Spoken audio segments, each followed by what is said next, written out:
ரஜினி ரசிகர்கள் அப்படிங்கிற பேரில் முட்டை அடிப்போம், முட்டை வாங்குவோம் அப்படின்னு. இது தலைவர் காதுக்கு போச்சுதா? அவர் எப்படி ரியாக்ட் பண்ணாரு? நான் முட்டை அடிப்பேன், தக்காளி அடிப்பேன்னு பேசுறானா, இதுக்கெல்லாம் நம்ம ரியாக்ட் பண்ணிட்டு இருந்தா அரசியல்ல எதுவுமே பண்ண முடியாது. அழுகி போன முட்டைனா அது ஒரு ரேஞ்சு 7 ரூபா வராது, அதெல்லாம் 1.5 ரூபா தான் வரும். என்ன சொல்றேன்? மண்டையில அவன் வைக்கிறதுக்கு 4 நாள் ஆகணும். இது போல தொடணும்னு நினைச்சாங்கன்னா 2026 தேர்தலில் மக்களே தடம் தெரியாம அழிச்சிருவாங்க அவங்க எல்லாரையுமே. இதை அண்ணன் சீமான் அவர்கள் விமர்சிக்கிறது அப்படின்றத ஏற்றுக்கவே முடியாத ஒரு விஷயமா தான் நாங்கள் பார்க்கணும். இன்னைக்கு ரவீந்திரன் துரைசாமி அப்படின்ற ஒருத்தர் சொல்ற பேச்சை கேட்டு இவரே போய் ஐயா திரு ரஜினிகாந்த் அவர்களை சந்திச்சுட்டு வந்தாரு. சந்திச்சுட்டு வந்ததுக்கு அப்புறம் அவர் என்னெல்லாம் பேசினார்னு இந்த உலகத்துக்கே தெரியும். இப்படிப்பட்ட அரசியல் விமர்சகரை ஒரு ஆலோசகராக வச்சு தான் நீங்களே இயங்கிட்டு இருக்கீங்க. பிகே அவர்களை பொறுத்த வரைக்கும் உங்களுக்கு நல்லாவே தெரியும், எந்த கட்சிக்கு ஆட்சி அமைக்கக்கூடிய ஒரு வல்லமை இருக்கோ, சக்தி இருக்கோ, அவர்களிடம் மட்டும்தான் அவர் பேச்சுவார்த்தையே ஈடுபடுவார்ன்றது நம்ம எல்லாருக்குமே தெரியும். நீங்க திமுகவை பத்தி பேசக்கூடாது, நீங்க முதலமைச்சரை பத்தி பேசக்கூடாது, துணை முதலமைச்சரை பத்தி பேசிடக்கூடாது, அப்படியெல்லாம் நீங்க பேசிட்டீங்க உங்களெல்லாம் எப்படி ஆஃப் பண்ணணுமோ அப்படி ஆஃப் பண்ணிடுவாங்கன்னு அட்வைஸ் பண்ற மாதிரியான மிரட்டல்கள்லாம் நாங்கள் சந்திச்சுட்டு தான் வந்தோம். இன்றைக்கு திராவிட முன்னேற்ற கழகம் சீமான் அவர்களுக்கு எதிராக திராவிட கழகங்கள் எல்லாமே இவ்வளவு பெரிய எதிர்வினையாற்றினாங்களே, அறிவாலயத்தில் பெரியார் சிலை இருக்கா வாசல்ல? அரசியலுக்குள்ள வரும்போது என்னென்னமான த்ரெட்டனிங் வரும், இது எல்லாமே தெரிஞ்சுதான் அரசியல் கட்சி துவங்கி இருக்கும். தலைவருக்காக பேசக்கூடிய எங்களுக்கே மிரட்டல் வந்துகிட்டு இருக்கு. தலைவர் அவர்கள் மாநாட்டில் பேசும்போது மிக தெளிவாக சொல்லியிருக்கிறாரு, திராவிடமும் தமிழ் தேசியமும் இந்த மண்ணோடைய 2 கண்கள், அதை நான் மதிக்கிறேன், இது என்னுடைய கருத்து அப்படின்னு சொல்றாரு. சீமான் பிரசாந்த் கிஷோரை விஜய் அழைச்சிருக்காரு அப்படின்னு சொல்கிறப்போ பணக்கொழுப்புங்கிற ஒரு வார்த்தையை பயன்படுத்துகிறாரு. அதே போல் நாம் தமிழர் கட்சியினர் தொடர்ந்து தாவேகா மேலே வைக்கக்கூடிய விமர்சனங்கள். காலையில் என்ன சொல்கிறாரு, என்ன இருந்தாலும் விஜயன் தம்பி அப்படின்றாரு. மாநாடு முடிந்தவுடன் அது எப்படி 2, அதாவது தமிழ் தேசியமும் திராவிடமும் எனது 2 கண்கள்னு சொல்ல முடியும்னு அந்த இடத்துல இருந்தே எதிர்ப்பை ஸ்டார்ட் பண்ணிடுறாரு. இப்போ நாம் தமிழருக்கும் தாவேகாக்கும் இடையிலான இந்த மோதல், இதை எப்படி பார்த்து? முதல்ல அதாவது நாம் தமிழர் கட்சியை பற்றி நீங்களே தெளிவாக சொல்லிட்டீங்க, காலையில் ஒன்று பேசுவார், நைட்டு ஒன்று பேசுவாருன்றது. இதுதான் அவங்களுடைய இயல்பு. பேசுனதை நான் சொல்கிறேன், அதுதான் இருக்கிறது, அதுதான் இயல்பை தான் சொல்ல முடியும். இயல்பு அதுதான் அவர்களுக்கு. அதனால் அவர்கள் பேசுகிறதெல்லாம் நாங்கள் ஒரு பெரிய பொருட்டாகவே எடுக்கல. இன்னொன்று அவங்க சரியான புரிதல் இன்றி தான் எங்களுடைய கொள்கையை பற்றி பேசிக்கிட்டு இருக்காங்க. இதை நான் பல இடங்களில் பதிவு பண்ணிட்டேன். என்னன்னா, தலைவர் அவர்கள் மாநாட்டில் பேசும்போது மிக தெளிவாக சொல்லியிருக்கிறாரு, திராவிடமும் தமிழ் தேசியமும் இந்த மண்ணோடைய 2 கண்கள், அதை நான் மதிக்கிறேன், இது என்னுடைய கருத்து அப்படின்னு சொல்றாரு. கருத்துக்கும் கருத்தியலுக்கும் வேறுபாடு இருக்கு. ஒரு கருத்து என்னைக்கு வேணா மாறலாம், ஆனால் கருத்தியல் என்றைக்குமே மாறாது. திராவிடமும் தமிழ் தேசியமும் இந்த மண்ணோட 2 கண்கள் அப்படின்றது என்னுடைய கருத்து அப்படின்னு சொல்றாருன்னா, ஈக்குவலா இவை 2மே இந்த மண்ணிற்காக பங்காற்றி இருக்கு. அதை நாங்கள் வெவ்வேறாக பிரித்து பார்க்க விரும்பல. எது மேலே எது கீழன்ற அளவுகோல்லாம் நான் வைக்கல. அதை நான் ஒரே ஈடாக தான் நான் பார்க்கிறேன். இந்த மண்ணிற்காக பணியாற்றி இருக்கு. ஆனால் எங்களுடைய கொள்கை மதச்சார்பற்ற சமூக நீதி கொள்கை அப்படின்றது மிக தெளிவாக சொல்லியிருக்காரு. இப்படி சொன்ன பிறகு நீங்க எப்படி திராவிடமும் தமிழ் தேசியம் ஒன்றுன்னு சொல்ல முடியும்? எப்படி நீங்க அதை உங்க கொள்கையாக எடுத்துக்க முடியும்? அவங்களுடைய அறியாமை அது. மதச்சார்பற்ற சமூக நீதி கொள்கை அப்படின்னாலே அது திராவிடத்தின் முக்கிய கொள்கை. இன்னைக்கு மதச்சார்பின்மை பாஜக பேசாதா, காங்கிரஸ் பேசாதா? எல்லாருமே கொள்கை அடிப்படையில் அதை வச்சிருப்பாங்க. சமூக நீதின்றதை இன்னைக்கு பாஜக நாங்களும் பேசுறோம் அப்படின்னு சொல்லுவாங்க, காங்கிரஸ் பேசுவாங்க, திமுக பேசும், அதிமுக பேசும். இது எல்லாமே இந்த மண்ணிலிருந்து இந்த கொள்கை தலைவர்கள் எல்லாமே இந்த மண்ணிற்காக கொண்டு வரக்கூடிய தத்துவங்கள். இந்த மண்ணிலிருந்து இவையெல்லாம் வெளிவந்தவை. இவையை யார் சரியா பயன்படுத்துறாங்க, மக்களுக்கு இதன் மூலமா பயன் அளிக்க வைக்கிறாங்கன்றது தான் முக்கியம். அதை செய்யாததுனால தான் நாம மதச்சார்பற்ற சமூக நீதி கொள்கைகள் தான் எங்களுடைய கொள்கை அப்படின்னு சொல்லி அதன் மூலியமாக மக்களுக்கு நாங்கள் உண்மையான சமூக நீதியையும் மதச்சார்பின்மையற்ற ஒரு அரசாங்கத்தையும் அமைச்சு காட்டுறோம்னு சொல்றோம். அவர்களுக்கு அதில் சரியான புரிதல் இல்லாமல் அதை வேற மாதிரி கொண்டு போயிட்டு இருக்காங்க. இன்னொன்று, இந்த தேர்தல் வியூக வகுப்பாளரை பற்றி பணக்கொழுப்பு அப்படின்னு அவர் பேசுறத அவர் தொடர்ந்து எங்களை மட்டும் இல்லை, ஐயா பெரியார் அவர்களே அவர் ஒரு மாதிரி தரக்குறைவாக தான் பேசிக்கிட்டு இருக்காரு. அதை மக்களும் ஏற்க மாட்டாங்க, யாருமே ஏற்க மாட்டாங்க. தேர்தல் வியூக வகுப்பாளரை பற்றி அவர் இப்படி பேசுகிறாருன்னா, இவருக்கே ஒரு வகுப்பாளர், தேர்தல் வியூக வகுப்பாளர்ன்ற பேரில் ஒரு அரசியல் விமர்சகர்ன்ற பேரில் ஒருத்தருடைய பேச்சு தான் இவர் கேட்டு இயங்கிக்கிட்டு இருக்காரு. இன்றைக்கி ரவீந்திரன் துரைசாமி அப்படின்ற ஒருத்தர் சொல்கிற பேச்சை கேட்டு இவரே போய் ஐயா திரு ரஜினிகாந்த் அவர்களை சந்திச்சுட்டு வந்தார். சந்திச்சுட்டு வந்ததுக்கப்புறம் அவர் என்னெல்லாம் பேசினார்னு இந்த உலகத்துக்கே தெரியும். அதற்கு பிறகு அவருடைய கட்சிகள்லேருந்து எத்தனை பேர் வெளியேறினாங்கன்றது அவருக்கே நல்லா தெரியும். ஸோ இப்படிப்பட்ட அரசியல் விமர்சகரை ஒரு ஆலோசகராக வச்சு தான் நீங்களே இயங்கிட்டு இருக்கீங்க. அப்படி இருக்கும்போது நீங்கள் இன்னொரு கட்சியை பார்த்து இது போன்ற ஒரு விடயங்களை பேசுவது என்பது எப்படி ஏற்கக்கூடிய ஒரு விஷயமா இருக்குன்னு பாருங்க. உங்க லெவலுக்கு நீங்க அரசியல் விமர்சகர்ன்ற பேர்ல ஒருத்தரை வச்சுக்கிட்டு நீங்க கட்சி நடத்துறீங்க. எங்கள் தலைவரை நோக்கி வரார்கள், பிகே பாக்குறாரு, எங்க தலைவர்கிட்ட சில ஆலோசனைகள் கொடுக்குறாரு, இல்ல டிஸ்கஷன் பண்றாருன்னா அது எங்கள் தலைவரோட வலிமை, எங்க கட்சியோடைய வலிமை. இல்ல பிகே அவரா பார்த்ததான தகவல் இல்ல, ஆதவ அர்ஜுனா தான் அவரை அழைச்சிட்டு வர்றதா இல்ல சொன்னாங்க. நீங்க சொல்றது எல்லாமே தகவல் தானே, நாங்க தானே சொல்றோம், நாங்க அபிஷியலா சொல்றோம்ல. நீங்க சொல்றது தகவல், நான் சொல்றது பிகே அவர்கள் எங்கள் தலைவரை சந்தித்தார் நான் சொல்றேன். யாருடைய தலையீடும் இல்லாம அவர் எங்கள் தலைவரை சந்திக்க விருப்பப்பட்டார். அதற்கு அவர் பாக்குறாரு, ஆலோசனைகள் பேசுறாங்க, டிஸ்கஷன்ஸ் நடக்குதுன்னு நாங்க சொல்றோம். பிகே அவர்களை பொறுத்த வரைக்கும் உங்களுக்கு நல்லாவே தெரியும், எந்த கட்சிக்கு ஆட்சி அமைக்கக்கூடிய ஒரு வல்லமை இருக்கோ, சக்தி இருக்கோ, அவர்களிடம் மட்டும்தான் அவர் பேச்சுவார்த்தையே ஈடுபடுவார்ன்றது நம்ம எல்லாருக்குமே தெரியும். ஏன்னா அவர் வந்து ரவீந்திரன் துரைசாமி கிடையாது. ரஜினிகாந்த் கிட்ட கூட்டு போயிட்டு ஒரு பர்சன்டேஜ் வாங்கி கொண்டு வர அளவுக்கு ரஜினிகாந்த் அவர்களுக்கு கிடையாது. அவர் வந்து ரவீந்திரன் துரைசாமி மாதிரி கிடையாது. பிகே அவர்களுக்கு மிக சரியா தெரியும் எந்த கட்சி வந்து களத்தில் வந்து எடுபடும், எந்த கட்சி ஆட்சி அமைப்பதற்கான வல்லமை இருக்குன்றதுக்கு நல்லா தெரியும். அவர் வந்து எங்கள் தலைவர் சந்திக்கிறார். அப்படி இருக்கும்போது இதை வந்து அண்ணன் சீமான் அவர்கள் விமர்சிக்கிறது அப்படின்றத வந்து ஏற்றுக்கவே முடியாத ஒரு விஷயமா தான் நாங்கள் பார்க்குறோம். நீங்கள் வந்து சீமான் சொல்லக்கூடிய கருத்துக்களை ஏற்றுக்கொள்ள தயாராக இல்லைன்னு சொல்லிட்டீங்க. ஆனால் உங்களுடைய மாநாட்டில் அறிஞர் அண்ணாவும் பெரியாரும் பதாகைகளாக வைக்கப்பட்டிருந்தாங்க.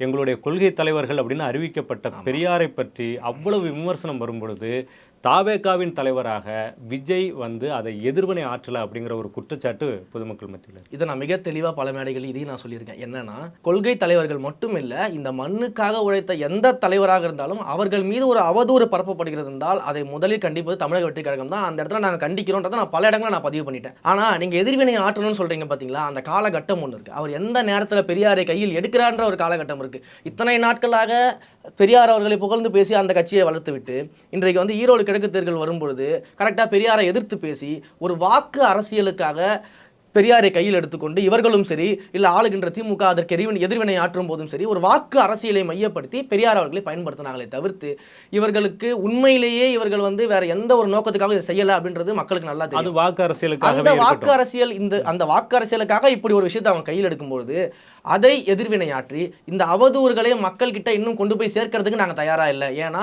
எங்களுடைய கொள்கை தலைவர்களை பொறுத்த வரைக்கும் நாங்கள் அம்பேத்கர் அவர்களுடைய புத்தக வெளியீட்டாளர் கலந்துக்கிட்டு அந்த புத்தகங்களை இளைஞர் மத்தியில் கொண்டு சேர்க்கறது தான் எங்கள் தலைவர் வந்து முன்னுரிமை காட்டினார். அதே போல் ஐயா பெரியார் அவர்களாக இருக்கட்டும், காமராஜராக இருக்கட்டும், அஞ்சலி அம்மாளாக இருக்கட்டும், இவர்களை பற்றிய நல்ல விஷயங்களை பாசிட்டிவான விஷயத்தை இளைஞர்கள் மத்தியில் கொண்டு போகணும், மக்கள் அறிய செய்யணும், இவர்களை கொண்டு போய் சேர்க்கணுன்றதான் எங்களுடைய நோக்கமே தவிர நெகட்டிவான விஷயங்களை வந்து மக்கள்கிட்ட கொண்டு போய் சேர்க்கறதுக்காக நான் எங்கள் கட்சி ஆரம்பிக்கல. எல்லா தலைவர்கள்கிட்டையும் நல்லதும் இருக்கும் அல்லதும் இருக்கும்.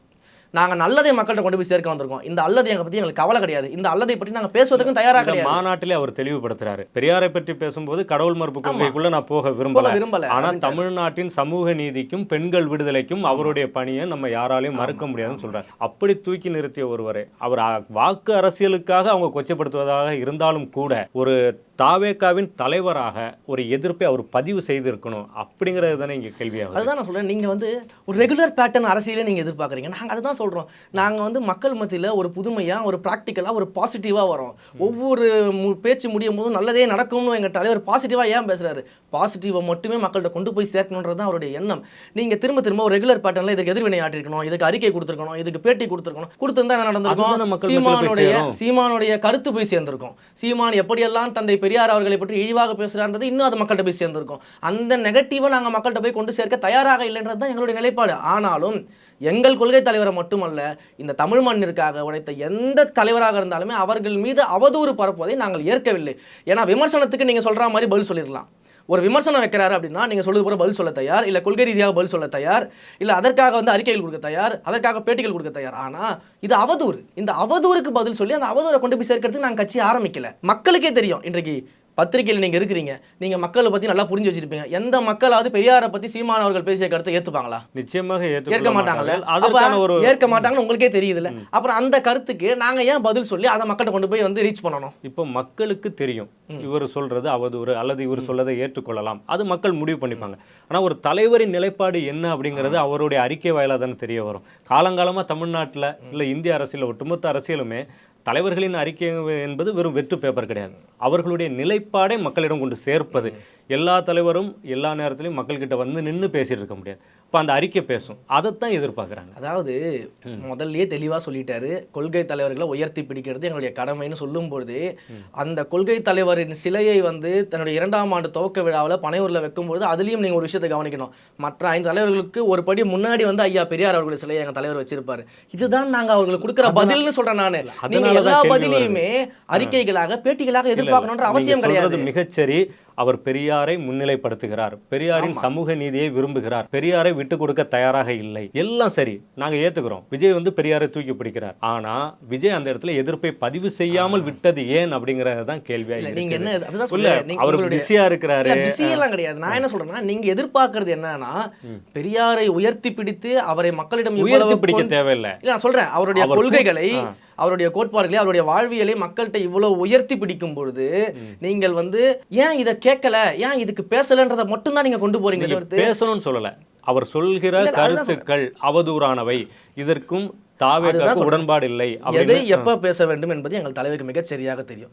நீங்க இன்றைக்கு ஈரோடு கிழக்கு தேர்தல் வாக்குக்காக ஒரு அரசியலை செய்யும் பொழுது அந்த இடத்துல பெரியார் அவர்களின் கருத்தை வைத்து சில நேரங்களில் அமைதி அதை ஏற்றுக்கொள்வதாக இல்ல நீங்க ஏற்றுக்கிறதா நீங்க எடுத்துக்கவே முடியாதுங்க.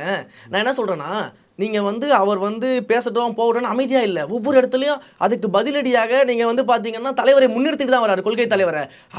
அவருடைய பேட்டர்னே அதுதான். நீங்க நல்லா கவனிச்சிருக்கணும். இலவசங்களுக்கு எதிராக வந்து ஒரு படத்துல வசனம் பேசினப்ப கூட அவ்வளவு எதிர்ப்பு இருந்துச்சு. ஆனா அதற்கு எதிர்த்துலாம் அவர் எதுவுமே பேசல. என்ன பண்ணாரு, அழகா ஒரு கேக் வெட்டி கொண்டாடிட்டு போயிட்டே இருந்துட்டாரு. அந்த இலவசங்களை வச்சே ஒரு கேக் வெட்டி கொண்டாடிட்டு போனாரு. நேர்மறையாக முன்னெடுத்து அவர் வந்து சொல்றீங்க. பேச்சை விட செயல்ல அதிகமா ஈடுபடுறவர். இன்றைக்கு நான் ஏன் அப்படி சொல்றேன்னா, ஏன் இந்த விஷயத்தை கோட் பண்ணி சொல்றேன்னா, செயல் ஏன் அப்படின்னு நான் சொல்றேன்னா, இன்றைக்கு திராவிட முன்னேற்ற கழகம் சீமான் அவர்களுக்கு எதிராக திராவிட கழகங்கள் எல்லாமே இவ்வளவு பெரிய எதிர்வினையாற்றினாங்களே, அறிவாலயத்துல பெரியார் சிலை இருக்கா வாசல்ல? அறிவாலயத்துல பெரியார் சிலை வாசல்ல இல்ல. அண்ணாவோட சிலை வச்சிருக்கீங்க, கலைஞரோட சிலை வச்சிருக்கீங்க, பெரியார் சிலை ஏன் கொண்டு வரல? பெரியார் வரல. தேர்தல் அரசியலை விடுங்க.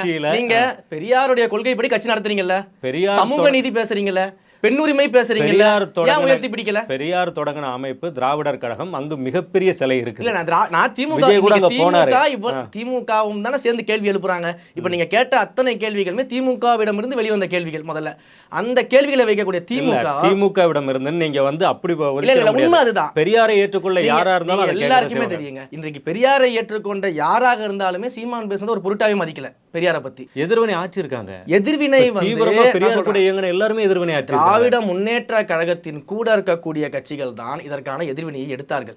நாங்க எதிர்வினையை தவறு சரி, மே 17 இயக்கங்கள் பத்தி நீங்க சொல்றீங்க. இத்தனை ஆண்டு காலமாக நடந்த மக்கள் பிரச்சனைகள் எங்க இருந்தாங்க? எல்லாருமே மே 17 இயக்கம் எந்த மக்கள் பிரச்சனை போராடலன்னு சொல்றீங்களா? மக்கள் பிரச்சனை போராடலன்னு சொல்லலையா? திமுகவுக்கு எதிராக அவர்களுடைய செயல்பாடுகளுக்கு எதிராக எத்தனை இடத்துல எல்லாரும் போராடி இருக்காங்கன்னு கேக்குறாங்க. திராவிட கழகம் எத்தனை இடத்துல பேசி இருக்கு? திராவிட கழகம் வெங்கவேல் பிரச்சனையில திமுகவை எதிர்த்து எத்தனை இடத்துல பேசி இருக்கு? அங்க முதலமைச்சர் போய் செல்லவே இல்லையே, துணை முதலமைச்சர் போய் செல்லவே இல்லையே. சமூக நீதி பார்க்கக்கூடிய திமுக, பெரியார் வழியில பயணிக்கக்கூடிய திமுக அங்க செல்லவே இல்லைன்னு திராவிட கழகம் எத்தனை இடத்துல பேசியிருக்கு? அப்ப இதையா நம்ம கேள்வி கேட்க மாட்டோம்? திராவிட பெரியாரை முன்னெடுக்கக்கூடிய திமுக அறிவாலயத்துல ஒரு சிலை வைக்கவில்லை. எங்கள் தலைவர் வந்து இவ்வளவு பெரியார் பிரச்சனைகள் போய்கிட்டு இருக்கும்போது பெரியாருடைய சிலையை வைத்து மற்ற தலைவர்களோட ஒரு படி முன்னாடி வைத்து நாங்க எங்க கொள்கை தலைவரோட நல்ல விஷயங்களை உயர்த்தி பிடிக்கிறோம் சொல்லாம சொல்றாரு. நீங்கள் திரும்ப திரும்ப அறிக்கையில சொன்னாதான் நான் ஒத்துப்பேன், பேசினாதான் நான் ஒத்துப்பேன் சொல்றது எந்த விதமானது? ஒத்துப்பேன் சொல்லல. மக்கள் கிட்ட தலைவரின் நிலைப்பாடு அறிக்கைகள் மக்கள் தலைவர் நிலைப்பாடு தெளிவா கொண்டு போய் சேர்த்துட்டோங்க. நீங்க வந்து இல்ல எங்க தலைவரோட பேட்டர்ன் இதுதான், பாசிட்டிவான ஒரு மூவ்மெண்ட் மூலமா அவரை தூக்கி பிடிப்போம், அறிக்கைகள் எங்களுக்கு தேவைன்னு சொல்லியிருந்தா அதை ஏற்றுக்கொள்ள தயார். அதைத்தான் நான் சொல்றேன், அதைத்தான் சொல்லிட்டு இருக்கேன். நாங்க வந்து நெகட்டிவான விஷயத்த அதுக்கு குரல் கொடுத்து அதை பத்தி பேசி மக்கள்கிட்ட கொண்டு போய் சேர்க்க தயாராகவே கிடையாது. பாசிட்டிவான விஷயங்களை தான் கொண்டு போறோம். அதற்கு தான் புத்தக வெளியீட்டு விழா நடத்துறோம், அதுல போய் கலந்துக்கிறோம், பெரியாருக்கு சிலை வைக்கிறோம், பெரியார் புத்தகங்களை வந்து சந்திக்கும் போது தலைவருக்கு பரிசு கொடுக்குறோம், தலைவர் எங்களுக்கு பெரியார் புத்தகங்களை பரிசு கொடுக்குறாரு. இத்தனையும் பாசிட்டிவான விஷயங்கள் தானே. நாங்க பாசிட்டிவ் அப்ரோச்ல போய்கிட்டு இருக்கோம் தான் சொல்லிட்டு இருக்கோம். அதை சொன்ன பிறகுமே நீங்க அறிக்கை வரல பேசலன்னு சொல்லும்போது தான் இத்தனை விஷயங்கள் நம்ம பேசுறோம். இந்திய நடைமுறை அதுவா இருக்கும்போது அதையும் நீங்க வந்து கன்சிடர் பண்ணணும் இல்லையா? இது வந்து நீங்க ரெகுலர் பேட்டர்ன் அரசியல் நீங்க சொல்லிட்டு இருக்கீங்க. இன்றைக்கு இளைஞர்களை வந்து ரெகுலர் பேட்டர்ன் அரசியல்ல நம்ம வந்து ஒரு போராட்ட காலம் மீன்ஸ் வந்து மக்கள் பிரச்சனைக்கு போராட்ட காலம் வேற. ஆனா அரசியல் ஆதாயத்துக்கான ஒரு போராட்டத்தை காலத்துக்குள்ள இளைஞர்களையோ பொதுமக்களையோ கொண்டு போய் நிறுத்துவதை விட கொள்கைகளை, கோட்பாடுகளை, தலைவர்களை கொண்டு போய் சேர்க்கிறது தான் தமிழக வெற்றி கழகத்தின் தலையாய நோக்கமா இருக்கும். இப்போ நீங்க உங்களுடைய சமூக வலைதளங்களில் ஒரு அறிவிப்புகளை வெளியிடுங்கிறீங்க, ஒரு வாழ்த்தை வெளியிடுறீங்க. இப்போ அது போலத்தான் இதையும் நான் கேட்டேன், ஒரு அறிவிப்பாக அதில் கூட வெளியிடுறேன். இப்போ நேற்று கூட 28 அணிகள் உருவாக்கப்பட்டிருக்கிறது அப்படிங்கிற தகவலை வெளியிட்டாதானே மக்களுக்கு தெரியும். 28 அணிகள் வந்து நாங்கள் அமைச்சிருக்கோம், அது எங்களுடைய பைலா அப்படின்னு முதல்ல யார் சொன்னது? இப்போ உங்களுடைய சமூக வலைதளத்தில், அதாவது ட்விட்டர் பேஜ் அதிகாரப்பூர்வமான எந்த பக்கத்தில் வந்துச்சு? தமிழக வெற்றி கழகத்தினுடைய அதிகாரப்பூர்வமாக தலைவரோ இல்லை மற்ற நிர்வாகிகளோ தலைமை நிர்வாகிகளோ எந்த விதமான பக்கத்தில் இருந்தும் இந்த 28 அணிகள் வந்து பைலால இருக்குன்றது வெளியே வரல. இது வந்து மறைமுகமாக எங்கிருந்தோ எடுத்து யாரோ சிலர் வந்து வெளியிட்டு தகவல் அப்படின்றீங்க. அது பொய்யா உண்மையானதை எங்க தலைவர் அறிவிக்கும் போது தான் நமக்கு தெரிய வரும். ஏன்னா பைலாவில் வந்து என்ன இருக்குன்றது நமக்கு இன்னைக்கு தெரியாது. பைலாவில் எலெக்ஷன் கமிஷன் இன்னும் வந்து பைலா வந்து பப்ளிஷ் பண்ணல. நீங்க எலெக்ஷன் கமிஷன் வெப்சைட்ல போய் எடுத்து பார்க்கலாம், அங்க இன்னும் பைலா வரல. அப்படி இருக்கும்போது இப்படி ஒரு விஷயம் வெளியில வருது அப்படின்னா அது முதல்ல உண்மையா இல்லையான்றத அந்த பணிகள் ஆராய்ச்சி அந்த விஷயங்கள் நம்ம முன்னெடுத்துட்டு இருக்கோம், அதை பார்த்துக்கிட்டு இருக்கோம். அதற்குள்ளாகவே இதை வந்து ஒரு செய்தி தொடர்பாளரா நீங்க தான் எல்லா ஊடகங்களையும் ஒரு செய்தி தொடர்பாளரா அணுகக்கூடியவர், உங்களுக்கு அந்த தகவல் வந்திருக்கும் இல்லையா? இது வந்து தவறாக பதிவு செய்யப்பட்டு விட்டது. அதாவது நீங்க வந்து ஒரு பைலா தயார் பண்றதுக்கு முன்னாடி பல டிராஃப்ட்ஸ் போயிருக்கும், அதுல இது ஒரு டிராஃப்டா கூட இருக்கலாம். புரியுதுங்களா? வாய்ப்பு இருக்குது. எலெக்ஷன் கமிஷனால அங்கீகரிக்கப்பட்ட பைலா என்னைக்கு இசிஎஸ்ல வந்து அவங்க வெளியிடுறாங்களோ அதுதான் அங்கீகரிக்கப்பட்டது. ஸோ அதுல வரும்பொழுது நான் என்ன சொல்றேன்னா, நான் மறுக்கவும் இல்லை, அதுல வரும்பொழுது ஒருவேளை இந்த லிஸ்ட் இருந்ததுனால நாங்க ஏத்துக்க தான் போறோம், இல்லைன்னு சொல்லல. அதற்கு முன்பாக அதிகாரப்பூர்வமா வெளியிடாதப்போ இதுதான் அதிகாரப்பூர்வமானது அப்படின்னு சொல்ல முடியாது. இப்போ அதிகாரப்பூர்வமாக வெளியிடாத போது இது அதிகாரப்பூர்வமாக ஏற்றுக்கொள்ள முடியாதுன்னு சொல்கிறீங்க. ஆனால் நேற்றிலிருந்து ஒரு சர்ச்சை போய்கிட்டு இருக்குது. அதாவது திருநங்கைகள் அணியை ஒரு குறிப்பிட்ட எண்ணுக்குள்ளே நீங்கள் வைக்கிறப்ப அது கொச்சைப்படுத்துது. நான் வந்து வெளிப்படையாக என்னால் சொல்ல முடியும், நீங்கள் வேண்டுமென்றே அதை செஞ்சிருக்க வாய்ப்பே கிடையாது. 100% வாய்ப்பில்லை. அதை நான் ஏற்றுக்கொள்கிறேன். நீங்கள் சொல்கிறதுக்கு முன்னாடியே நான் அதை ஏற்றுக்கொள்கிறேன். ஆனால் ஒரு அரசியல் கட்சியாக தமிழ்நாட்டில் மிக பெரும் சக்தியாக, முன்னணி சக்தியாக வரணும்னு நினைக்கக்கூடியவங்க அந்த விஷயத்தில் ரொம்ப கவனம் செலுத்தி இருக்கணும் இல்லையா? நான் சொல்ல வரேன் என்னன்னா, நான் சொன்னது போல தான், முதல்ல அது அதிகாரப்பூர்வமானதா அப்படின்றத நம்ம உறுதிப்படுத்த வேண்டியது இருக்கு. ஒருவேளை அதில் அந்த மாதிரி இருந்தாலுமே நீங்கள் சொல்கிற மாதிரி எந்த விதமான உள்நோக்கத்தோடும் அது தயாரிக்கப்பட்டதாக இருக்காது. ஏதோ ஒரு தவறுதலாக தான் நடந்திருக்கக்கூடியமே தவிர்த்து இங்கே என்ன பிரச்சனை அப்படின்னா, ஒரு மேபி அது உண்மையாக இருந்து ஒரு தவறுதலாக நடந்திருந்தால் கூட இன்றைக்கு அதை வைத்து தான் அரசியல் வந்து செய்யக்கூடிய சூழலில் இன்றைக்கு ஆளுங்கட்சிகள் இருக்குது. இன்றைக்கு திராவிட முன்னேற்ற கழகமும் அதை சார்ந்த இணையதள அபிமானிகளும் அந்த வேலைகளை தான் பண்ணிக்கிட்டு இருக்கிறாங்க. ஏன்னா இன்றைக்கு ஒரு எண்ணை வைத்துக்கொண்டு அந்த எண்ணினால வந்து திருநர் பெருமக்கள் வந்து அவமானப்பட்டு விட்டார்கள் அப்படின்னு ஒரு கட்டமைப்பு செய்கிறாங்க பார்த்தீங்களா?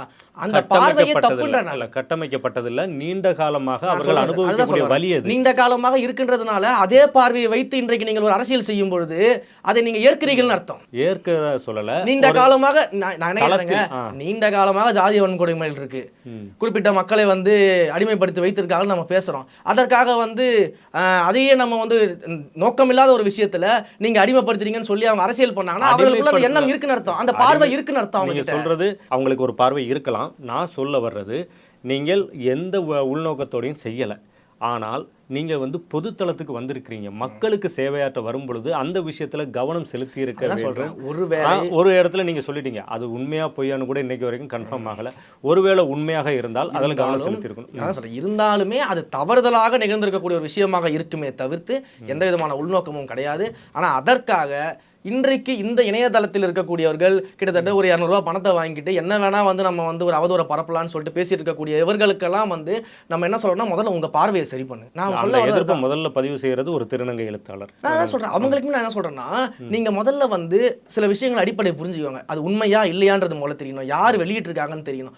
அப்படியே வெளியிட்டு இருந்தாலும் அதற்கான நோக்கங்கள் இருக்குமான்னு தெரியணும். நான் இன்னைக்கு காலையில கூட நான் அதை தான் சொல்லிட்டு வந்தேன். எங்கள் தலைவர் அவர்கள் வந்து விருது வாங்கக்கூடிய மேடையில, கல்வி விருது வாங்கக்கூடிய மேடையில திருநங்கை குடும்பத்தை சேர்ந்த ஒரு மாணவிக்கு வந்து பரிசு கொடுத்து அவர்களோடு நின்று புகைப்படம் எடுத்துக்கொண்டு அவரோட பேசி பாராட்டி அனுப்பியிருக்கிறாரு. ஓகேங்களா? பல இடங்கள்ல அதே மாதிரி வெள்ள பாதிப்புகள் நடக்கும்போதும் சரி, கொரோனா பாதிப்புகள் நடக்கும் போதும் சரி, எத்தனையோ திருநங்கைகள் குடும்பத்திற்கு எங்களுடைய கழக தோழர்களும் தலைவர்களும் உதவி செஞ்சிருக்கிறாங்க. இதெல்லாம் இவங்க என்னைக்கு பாராட்டிட்டாங்க? நீங்க சொல்ற அந்த சோ கால்டு ஆக்டிவிஸ்ட் எல்லாம் என்னைக்கு பாராட்டிட்டாங்க? இதெல்லாம் அவங்க எடுத்து பேசியிருக்கணுமா இல்லையா? அப்போ இந்த ஒரு விஷயத்தை மட்டும் நீங்கள் இவ்வளோ வீரியமாக கையில் எடுக்கிறீங்க, அதுக்கு பின்னாடி என்ன விஷயமா, அப்போ என்ன விதமான ஒரு பிரச்சாரங்கள் இருக்குது அப்படின்றத நம்ம பார்க்க வேண்டியது இருக்குது. நாங்கள் தான் தெளிவாக சொல்கிறோமே, அது உண்மையா இல்லையான்றதை முதல்ல நம்ம கன்ஃபார்ம் பண்ணணும். ஒருவேளை அப்படி இருந்திருந்தாலுமே அது தவறுதலாக நடைபெற்றிருக்கக்கூடிய விஷயமா இருக்க தவிர்த்து எந்த விதமான இன்டென்ஷனும் இல்லைன்னு சொல்லிட்டோம். அதற்கு பிறகு நீங்கள் இணையதளத்தில் உட்காந்துக்கிட்டு யாரோ ஒரு முதலாளி வந்து கூலி கொடுக்குறான்றதுக்காக தொடர்ந்து அவதூறை பரப்பிக்கிட்டு இருந்தீங்கன்னா அதை எப்படி நம்மளால் ஏற்றுக்க முடியும்? அப்போ அந்த இடத்துல இவர்களுடைய பார்வை எந்த அளவுக்கு இருக்குன்னு பாருங்க. அதாவது தமிழக வெற்றி கழகத்தை வந்து அவமானம் செய்வதாக நினைத்து கொண்டு ஒரு எண்ணெய் வைத்துக்கொண்டு அந்த எண்ணில் இருக்க அந்த எண்ணெய் வைத்து திருநங்கையின் மொத்த பெருமக்களையுமே இவர்கள் அவமானப்படுத்தி கொண்டு இருக்கிறார்கள். உண்மை அதுதான். நாங்கள் வந்து ஸ்டேஜில் ஏற்றி அழகு பார்த்துக்கிட்டு இருக்கோம், இவர்கள் எங்களை வந்து இழிவுபடுத்துவார் நினச்சிக்கிட்டு ஒட்டுமொத்த அந்த பெருமக்களையும் இழிவுபடுத்திக்கிட்டு இருக்கிறாங்க. நீங்கள் சொல்கிறத முற்றும் முழுதாக நான் ஏற்றுக்கொள்கிறேன். நீங்கள் சொல்கிற வாதம் மிகச் சரியானது. ஆனால் இந்த இடத்துல நான் குறிப்பிட வேண்டிய ஒரு விஷயம் என்ன அப்படின்னா, சமூக வலைதள பக்கத்தில், குறிப்பாக எக்ஸ் பக்கத்தில் தாவேக தலைவர் விஜயோடைய புகைப்படம், கட்சி கொடி, தாவேக அப்டேட் குழுன்னு சொல்லி அந்த குழுவில் இது வருது. அப்போ ஒரு செய்தி தொடர்பாளராக அது தொடர்பான புகாரை நீங்கள் முன்னெடுத்து செல்ல வேண்டும். இது போன்ற தவறான தகவல்கள் எதிர்காலத்தில் எங்களை தவறான ஊடகவியலாளர்களை தவறான வழி நடத்தக்கூடியதாக இருக்கும். ஒரு 1000 குரூப் இருக்குது. நீங்கள் ட்விட்டர் மட்டும் இல்லை, நீங்கள் வாட்ஸ்அப்பாக இருக்கட்டும், ஃபேஸ்புக்காக இருக்கட்டும், இன்ஸ்டாகிராமாக இருக்கட்டும், தாவேக்காவின் பெயரில் 1000 குரூப் இருக்குது.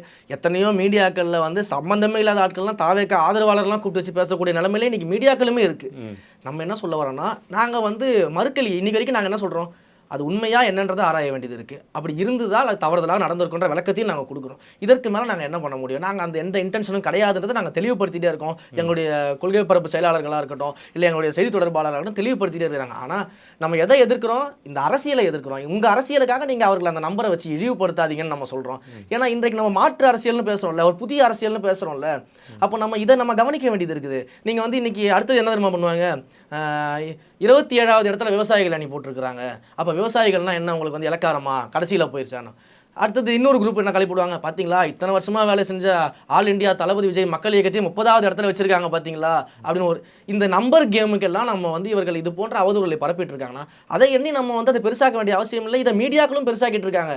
நம்மளுடைய நோக்கம் சரியாக இருக்குது. நோக்கம் உங்களுக்கு தெரியும் பொழுது இதையெல்லாம் பெருசாக்க வேண்டிய அவசியம் கிடையாது. இப்போ சமீபத்தில் ஒரு ஆடியோ ரிலீஸ் ஆச்சு, நீங்கள் கேட்டிருப்பீங்க. ரஜினி ரசிகர்கள் அப்படிங்கிற பேரில் முட்டை அடிப்போம், முட்டை வாங்குவோம் அப்படி.